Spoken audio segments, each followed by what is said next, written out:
आप सभी का आपके अपने चैनल ज्योग्राफी विद डिशी जाट पर स्वागत है।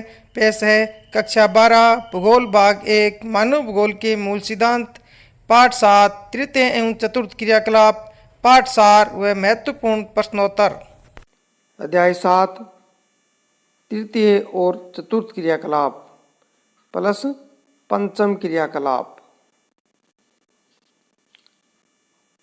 पाठ के मुख्य मुख्य बिंदु। तृतीय क्रियाकलाप। तृतीय क्रियाकलाप में व्यापार, वाणिज्य, परिवहन, संचार और सेवाएं आते हैं। सबसे पहले व्यापार एवं वाणिज्य। व्यापार वाणिज्य में थोक व्यापार, फुटकर व्यापार। थोक व्यापार के दो प्रकार हैं, नगरीय आपूर्ति घर, दूसरा ग्रामीण मंडियां। फुटकर व्यापार। फुटकर व्यापार एक तो नगरीय क्षेत्र का और एक ग्रामीण क्षेत्र में। ग्रामीण क्षेत्र में होता है फुटकर व्यापार, नगरीय और ग्रामीण क्षेत्र का। ग्रामीण क्षेत्र में ग्रामीण आवधिक बाजार, फेरी, लोक वितरण स्कीम आदि, गांव में लगने वाले हाट बाजार आदि। नगरीय में आते हैं तो सरगला भंडार, डाक ऑर्डर, सुलभ बाजार केंद्र और लोक वितरण योजना। डाक ऑर्डर से मतलब ऑनलाइन जो शॉपिंग हम करते हैं उसको डाक ऑर्डर में आते हैं। ये दो प्रकार से है। डाक ऑर्डर दो प्रकार है, दूरभाष और इंटरनेट। इसके उदाहरण फ्लिपकार्ट, अमेजॉन आदि।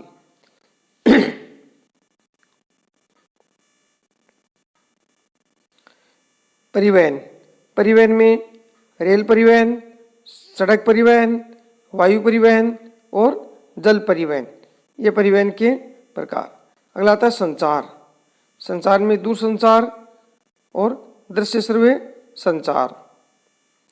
फिर है अगला टॉपिक सेवाओं का सेक्टर जो है वो आगे है।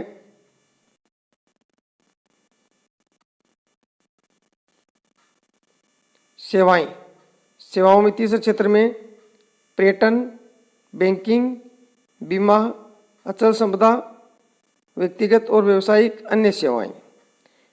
उसके बाद अगला टॉपिक है चतुर्थ क्रियाकलाप। चतुर्थ क्रियाकलाप में सूचना आधारित, अनुसंधान व विकास आधारित सेवाएं। फिर अगला टॉपिक पंचम क्रियाकलाप। पंचम क्रियाकलाप में विशेषज्ञ, निर्णयकर्ता, परामर्शदाता और नीति निर्धारक, ये पंचम क्रियाकलाप में आते हैं और पंचम क्रियाकलाप सबसे शीर्ष में होता है। पाठ सार। तृतीय क्रियाकलाप सेवा सेक्टर से संबंधित है। वे सभी प्रकार की सेवाएं जो भुगतान के बदले प्राप्त होती है तृतीय क्रियाकलापों में आती है। अगला टॉपिक हमारा कॉलर का रंग तथा कार्य की प्रकृति। तो इसमें कॉलर का रंग एक तरफ, दूसरी कार्य की प्रकृति है। लाल कॉलर में प्राथमिक क्रियाएं आती है। वे श्रमिक आते हैं जो प्राथमिक क्रियाओं में संलग्न है लेकिन घर से दूर कार्य करते हैं। दूसरा है स्वर्ण कॉलर में पंचम क्रियाकलाप में लगे लोग आते हैं। कॉलर का रंग और कार्य की प्रवृत्ति। लाल कॉलर श्रमिक में वे श्रमिक आते हैं जो प्राथमिक क्रियाओं में लगे हैं लेकिन साथ ही जो घर से दूर काम करते हैं। दूसरा स्वर्ण कॉलर में पंचम क्रियाकलाप में लगे लोग शामिल हैं। तीसरा श्वेत कॉलर श्रमिक में उच्च प्रौद्योगिकी उद्योग में अति कुशल कर्मी जो लगे होते हैं वे श्वेत कॉलर में आते हैं। फिर नीला कॉलर में उद्योगों में वास्तविक उत्पादन से संबंधित जो कर्मी होते हैं वे नीला कॉलर से आते हैं।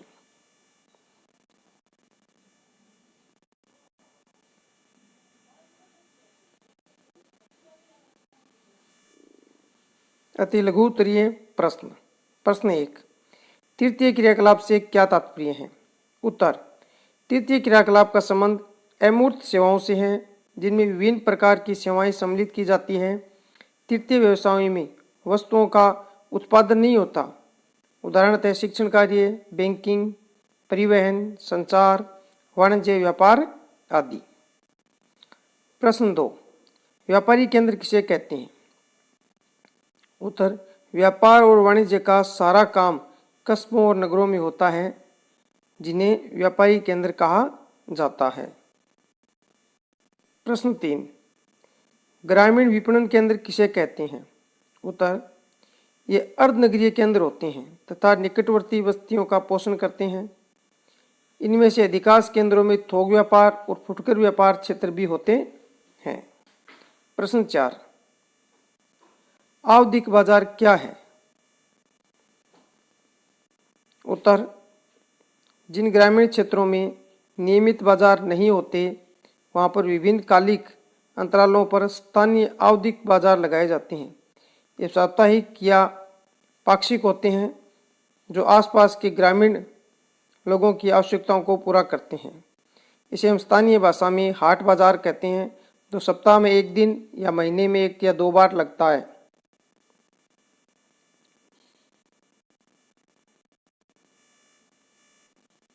प्रश्न 5, नगरीय बाजार केंद्र क्या है? उत्तर, नगरीय बाजार केंद्रों में और अधिक विशिष्टीकृत नगरीय सेवाएं मिलती हैं। ये नगरों में स्थित होते हैं और नगरवासियों की सेवा करते हैं। प्रश्न 6, परिवहन को प्रभावित करने वाला कोई एक कारण बताइए। उत्तर, परिवहन की मांग जनसंख्या के आकार से प्रभावित होती है। जनसंख्या का आकार जितना बड़ा होगा, परिवहन की मांग उतनी ही अधिक होगी।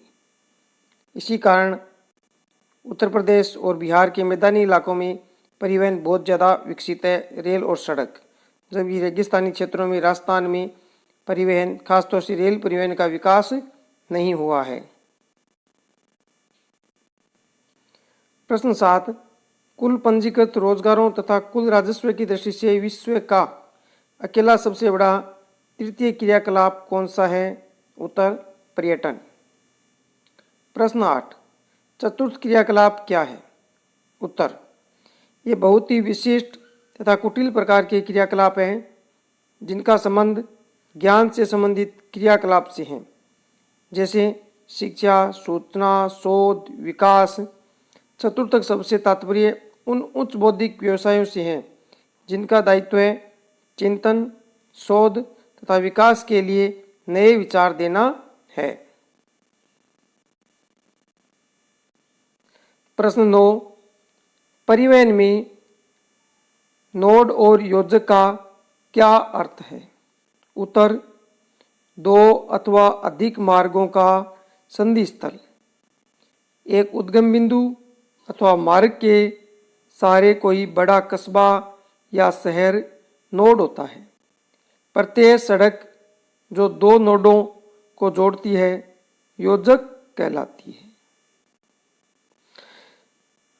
प्रश्न 10, चतुर्थ क्रियाकलाप की महत्ता का मूल्यांकन कीजिए। प्रश्न 10, चतुर्थ क्रियाकलाप की महत्ता का मूल्यांकन कीजिए।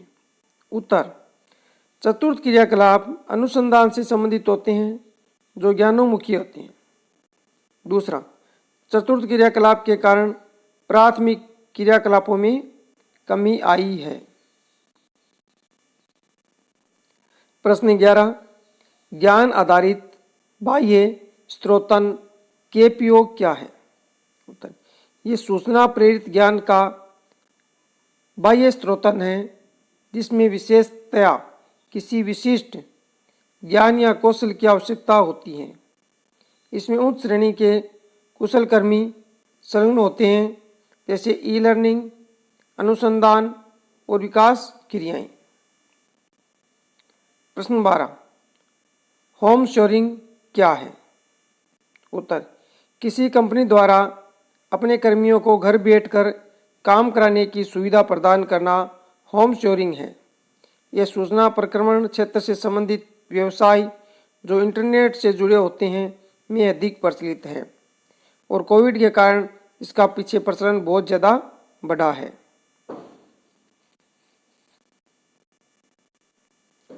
प्रश्न 13, भारत विश्व में एक लोकप्रिय पर्यटन गंतव्य स्थान क्यों है? उत्तर, अनुकूल जलवायु दशाओं के कारण।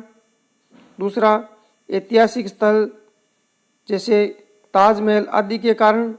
और तीसरा, चिकित्सा सुविधाओं के कारण। 14, द्वितीय एवं तृतीय क्रियाकलापों में प्रमुख अंतर बताइए। उत्तर, द्वितीय क्रियाकलापों में उत्पादन, तकनीकी, मशीनरी एवं फैक्ट्री के प्रबंध से प्रभावित होता है एवं उत्पादन के रूप में कोई विशिष्ट वस्तु होती है, जबकि तृतीय क्रियाकलापों में उत्पादन कर्मियों की विशिष्ट कुशलताओं, ज्ञान एवं अनुभव पर आधारित होता है एवं उत्पादन पारिश्रमिक के रूप में होता है, न कि वस्तु के रूप में। फुटकर व्यापार को परिभाषित कीजिए। उत्तर, इस व्यापार में उपभोक्ता वस्तुओं को प्रत्यक्ष रूप से खरीदता है। इसके अंतर्गत फुटकर दुकानें, रेडी वाले, स्वचालित बिक्री मशीनें, डाक आदेश आदि आते हैं। प्रश्न 16, मोहल्ले में रेडी लगाने वाले एवं इंटरनेट से सामान बेचने वाले आर्थिक क्रियाकलाप किस श्रेणी में आते हैं? उत्तर, दोनों ही तृतीय क्रियाकलापों के अंतर्गत फुटकर व्यापार की श्रेणी में आते हैं।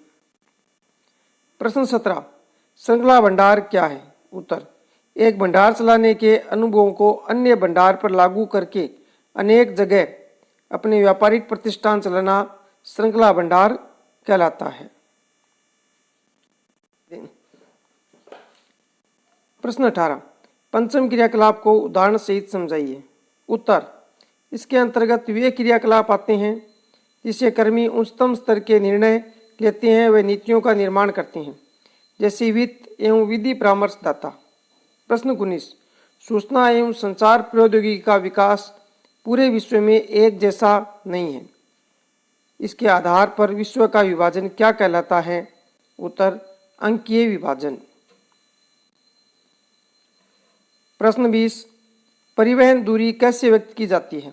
उत्तर, परिवहन दूरी को लंबाई की वास्तविक दूरी, समय अथवा लागत दूरी के रूप में व्यक्त किया जाता है। प्रश्न 21, परिवहन के संदर्भ में समकाल रेखाएं किसे कहते हैं? उत्तर, परिवहन के साधनों द्वारा समान समय में पहुंचने वाले स्थानों को मिलाने वाली रेखा को समकाल रेखा कहते हैं। लघु उत्तरीय प्रश्न। प्रश्न 22, अंकीय विभाजन क्या है? किसी देश में अंकीय विभाजन किस प्रकार परिलक्षित होता है? उत्तर, सूचना और संचार प्रौद्योगिकी पर आधारित विकास से मिलने वाले अवसरों का वितरण पूरे ग्लोब पर असमान रूप से वितरित है। सूचना और संचार प्रौद्योगिकी तक सभी देशों की समान पहुंच नहीं है। विकसित देश इस दिशा में आगे बढ़ गए हैं, जबकि विकासशील देश पिछड़ गए हैं। इसी को अंकीय विभाजन कहते हैं। देशों के भीतर अंकीय विभाजन। देशों के भीतर भी अंकीय विभाजन दिखाई देता है। उदाहरण के लिए भारत और रूस के अलग अलग भागों में इस प्रौद्योगिकी के विकास में काफ़ी अंतर पाया जाता है।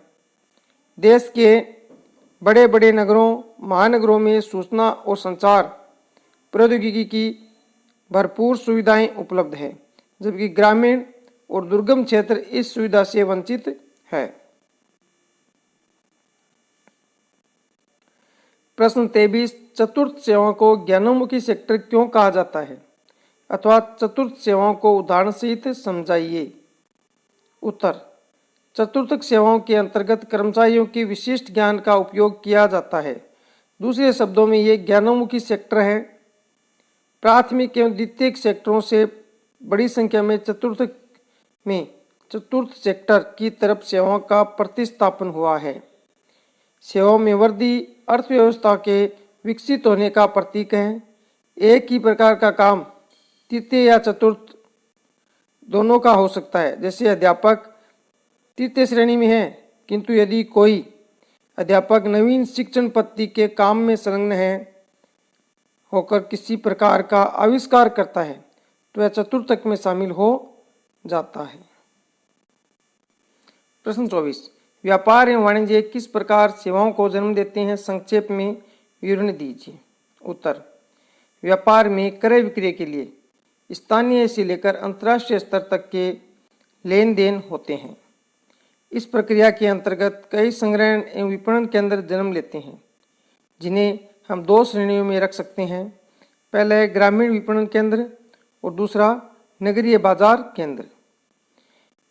व्यापार भी दो प्रकार से किए जाते हैं। पहला थोक व्यापार, इस व्यापार को वे बिचौलिए स्थापित करते हैं जो विनिर्माताओं से सीधे सामान उपलब्ध कराते हैं। इस पूरी प्रक्रिया से बड़ी संख्या में लोग संलग्न होते हैं एवं रोजगार प्राप्त करते हैं। दूसरा, फुटकर व्यापार, ये उपभोक्ताओं को वस्तुओं के प्रत्यक्ष विक्रय से संबंधित है। प्रश्न 25, पंचम क्रियाकलाप की कोई 3 विशेषताएं बताएं। उत्तर, विशेषताएं, पहली, ये उच्च श्रेणी के क्रियाकलाप हैं जिनमें निर्णय लेने वाले तथा नीतियां बनाने वाले व्यक्ति सम्मिलित किए जाते हैं। दूसरा, उन्नत अर्थव्यवस्थाओं की संरचना में उनका महत्व उनकी संख्या से कहीं अधिक होता है। तीसरा, इसके अंतर्गत अनुसंधानकर्ता, वित्त एवं विधि परामर्शदाता आदि सम्मिलित हैं। इस ग्रामीण विपणन केंद्र की 3 विशेषताएं बताइए। अथवा नगरीय बाजार केंद्रों में अधिक विशिष्टीकृत नगरीय सेवाएं मिलती है, 3 बिंदुओं में स्पष्ट करें। अर्थात नगरीय विपणन केंद्रों की विशेषताएं बताओ। अथवा विश्व के ग्रामीण और नगरीय विपणन केंद्रों के लक्षणों की तुलना 3 बिंदुओं में कीजिए। उत्तर, ग्रामीण विपणन केंद्र एक तरफ और एक तरफ है नगरीय विपणन केंद्र। पहला टॉपिक, ग्रामीण विपणन केंद्र। ये केंद्र निकटवर्ती बस्तियों का पोषण करते हैं। नगरीय विपणन केंद्र, ये केंद्र अधिक विशिष्टीकृत नगरीय सेवाएं प्रदान करते हैं। दूसरा, ग्रामीण विपणन केंद्र, ये केंद्र स्थानीय संग्रहण और वितरण केंद्र की सेवाएं प्रदान करते हैं। नगरीय विपणन केंद्र, ये केंद्र स्थानीय सेवाओं के साथ साथ विशिष्टीकृत वस्तुएं एवं सेवाएं प्रदान करते हैं। तीसरा, ग्रामीण विपणन केंद्र, इन केंद्रों पर व्यक्तिगत और व्यावसायिक सेवाएं सुविकसित नहीं होती। नगरीय विपणन केंद्र, ये केंद्र विनिर्मित वस्तुएं प्रदान करते हैं। चौथा, ग्रामीण विपणन केंद्र, ये केंद्र केवल स्थानीय ग्रामीण आवश्यकताओं की ही पूर्ति कर सकते हैं। नगरीय विपणन केंद्र, ये केंद्र व्यावसायिक सेवाएं जैसे अध्यापक, वकील, परामर्शदाता एवं चिकित्सकीय सेवाएं भी प्रदान करते हैं।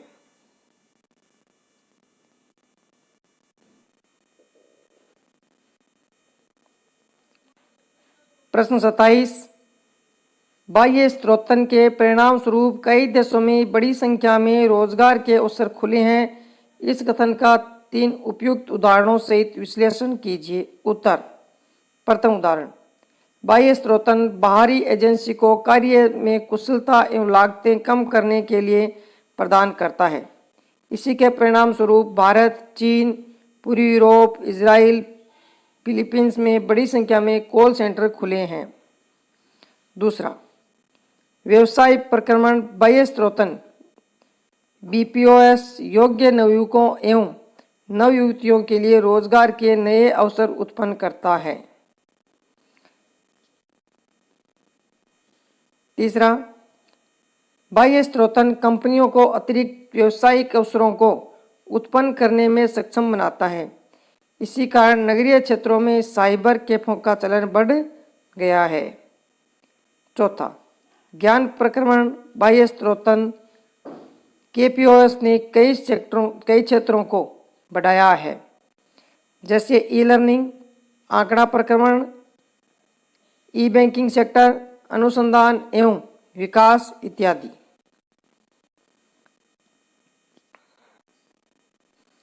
प्रश्न 28, विश्व के 2 लोकप्रिय पर्यटन प्रदेश कौन से हैं?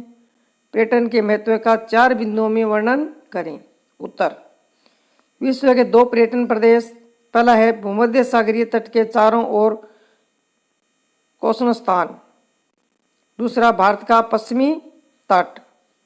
महत्व, आज ये विश्व का अकेला सबसे बड़ा तीर्थीय क्रियाकलाप है। दूसरा, पर्यटन ने लगभग 25 करोड़ लोगों को रोजगार प्रदान किया है। तीसरा, पर्यटकों के आवास, भोजन, परिवहन, मनोरंजन जैसी सेवा उपलब्ध कराने के लिए पर्यटन अनेक स्थानीय व्यक्तियों को रोजगार प्रदान करता है। चौथा, पर्यटन आधारित संरचना उद्योग फुटकर व्यापार तथा शिल्प उद्योगों को पोषित करता है। प्रश्न 29, भारत विश्व में चिकित्सा पर्यटन में अग्रणी देश बनकर उभरा है, स्पष्ट करें। उत्तर, भारत में महानगरों में अवस्थित विश्व स्तरीय अस्पताल संपूर्ण विश्व के रोगियों का उपचार करते हैं। भारत स्विट्जरलैंड के अस्पताल विकिरण बीमों के अध्ययन से लेकर चुंबक के अनुनाद बीमों के निर्वाचन और प्रसरात्य परीक्षण तक की विशिष्ट चिकित्सा सुविधाओं को उपलब्ध करा रहा है। तीसरा, इससे बाह्य स्रोतन रोगियों को भी लाभ होता है।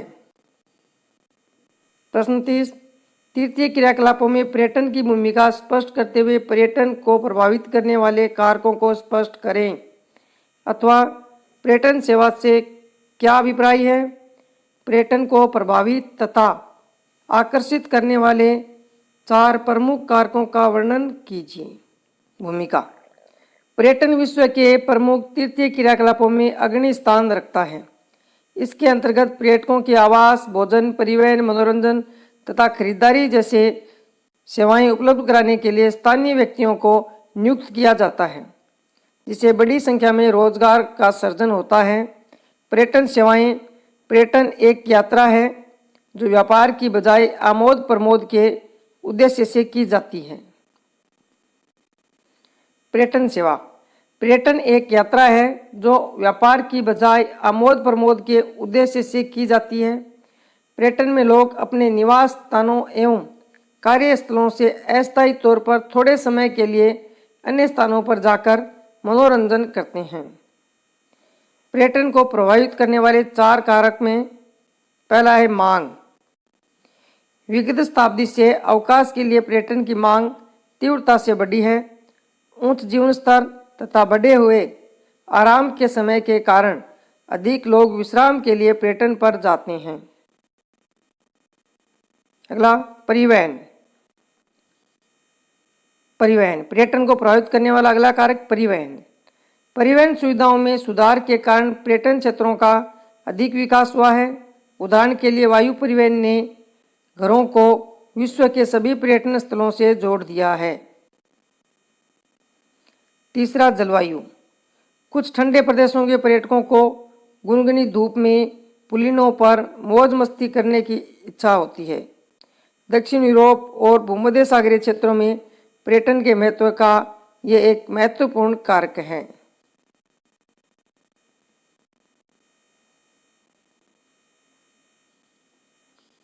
चौथा कारक पर्यटन को प्रभावित करने वाला भूदृश्य। कुछ लोग मनोरंजन और मनोहर पर्यावरण में छुट्टियां बिताना पसंद करते हैं। उनके लिए पर्यटन पर्वतों, झीलों, दर्शनीय समुद्री तटों, मनुष्य द्वारा पूर्ण रूप से अपरिवर्तित भूदृश्यों को चुनते हैं। पांचवा, इतिहास एवं कला। प्राचीन काल के इतिहास से संबंधित स्थल एवं पुरातात्विक महत्व के भवन पर्यटकों के लिए आकर्षक स्थल होते हैं। छठा, संस्कृति और अर्थव्यवस्था।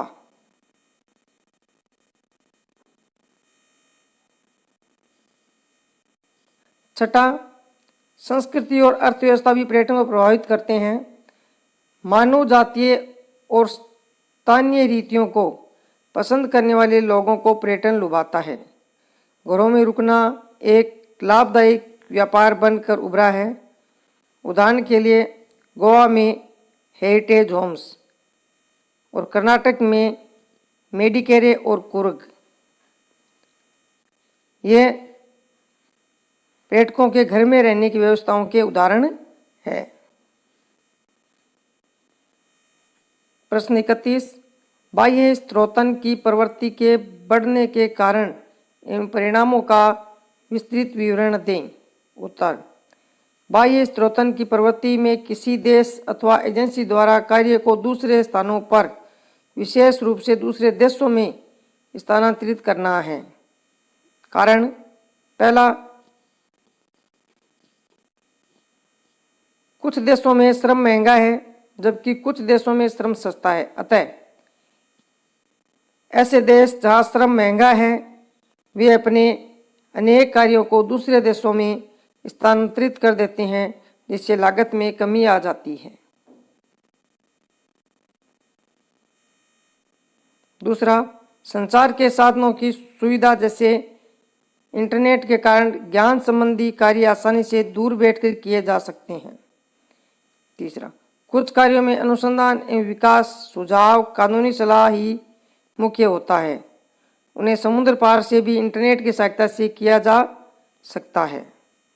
चौथा, वैश्वीकरण के कारण बाह्य स्रोतन सहज हो गया है। प्रश्न 32 परिवहन सेवाएं किस तरह तृतीय क्रियाकलापों की वृद्धि में सहायक है? उत्तर, किसी व्यक्ति या वस्तु का एक स्थान से दूसरे स्थान पर लाना, ले जाना परिवहन है। परिवहन पर ही आधुनिक समय में सभी आर्थिक गतिविधियां निर्भर करती हैं। प्रथम, परिवहन एक सेवा के रूप में बहुत अधिक लोगों को रोजगार प्रदान करता है। ड्राइवर, कंडक्टर, सामान लादने उतारने वाले, टिकट संग्राहक आदि, इस तरह सभी प्रकार की परिवहन सेवाओं में भारी संख्या में लोग लगे हैं। दूसरा, परिवहन के कारण पर्यटन में आशातीत बढ़ोतरी हुई है। परिवहन साधनों का विकास पर्यटन में वृद्धि करता है। तीसरा, परिवहन की सुविधा के कारण औद्योगिक गतिविधियों में तेजी आती है और लोग इन सेवाओं में कार्य करते हैं। प्रश्न 33 किसी देश के आर्थिक विकास के लिए सेवाएं बहुत महत्वपूर्ण हैं। सेवा क्षेत्र के 5 घटकों की व्याख्या करते हुए इस कथन का विश्लेषण कीजिए। उत्तर, किसी देश के आर्थिक विकास में सेवाओं का महत्व है। प्रथम, वाणिज्यिक सेवाएं, विज्ञापन, कानूनी सेवाएं, जनसंपर्क और परामर्श की सभी सेवाओं का विशिष्ट उद्देश्य लाभ कमाना है। दूसरा, वित्त, बीमा, वाणिज्यिक और आवासीय भूमि और भवनों जैसी संपत्ति का क्रय विक्रय और आर्थिक विकास में सहयोग देता है। तीसरा, उत्पादक और उपभोक्ता को जोड़ने वाले थोक और फुटकर व्यापार तथा रखरखाव, सौंदर्य प्रसाधक तथा मरम्मत के कार्य जैसी सेवाएं उपभोक्ता को प्रदान की जाती हैं।